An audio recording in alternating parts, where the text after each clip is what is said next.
বিরল রোগে আক্রান্ত হয়ে বছরের পর বছর গৃহবন্দী মৌলভীবাজারের ৩ ভাই বোন।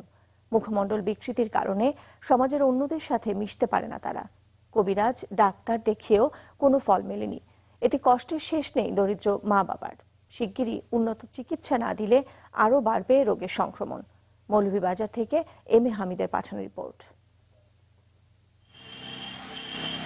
মৌলভীবাজার জেলার কমলগঞ্জ সদর ইউনিয়নের উত্তর তিলকপুর গ্রাম। এই গ্রামের দরিদ্র কৃষক ফখরুল ইসলাম 2 ছেলে আর 1 মেয়েকে নিয়ে পড়েছেন বিপাকে, কারণ 3 জনই আক্রান্ত বিরল রোগে। জন্মের 3 বছর পর ছেলে সিরাজুস সালেকিন এবং মেয়ে আবেদা আক্তার রিমা অজ্ঞাত এক রোগে আক্রান্ত হন।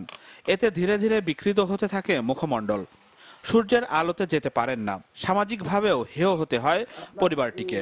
রোগের লক্ষণ দেখা দিয়েছে পরিবারের সবচেয়ে ছোট ছেলের মুখেও।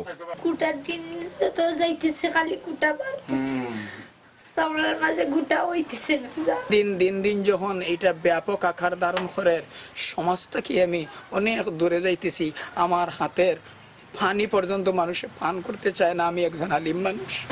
উপজেলা স্বাস্থ্য কমপ্লেক্সের চিকিৎসক বলছেন, এ ধরনের রোগ সচরাচর দেখা যায় না। তাদের দরকার আরো উন্নত চিকিৎসা। ইউরোপিয়ান বা আমেরিকান কান্ট্রিগুলোতে এই রোগটা আছে প্রবলভাবে। তাদের তো ওই দেশের চিকিৎসা মানে আমাদের আছে যে ওই দেশে হয়তো রিসার্চ ভালো হয়, কিন্তু সেটা ব্যয়বহুল। রোগাক্রান্তদের সহায়তায় সরকারের দৃষ্টি আকর্ষণ করলেন স্থানীয় জনপ্রতিনিধি, আর উপজেলা নির্বাহী কর্মকর্তা দিলেন সর্বোচ্চ সহযোগিতার আশ্বাস।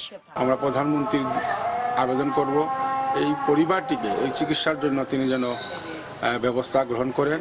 সাহায্য কামনা করেছেন, এটা ওনারা দরখাস্ত দিলে আমরা জেলা প্রশাসকের মাধ্যমে এটা আমরা মাননীয় প্রধানমন্ত্রী কার্যালয় বরাবর প্রেরণ করব।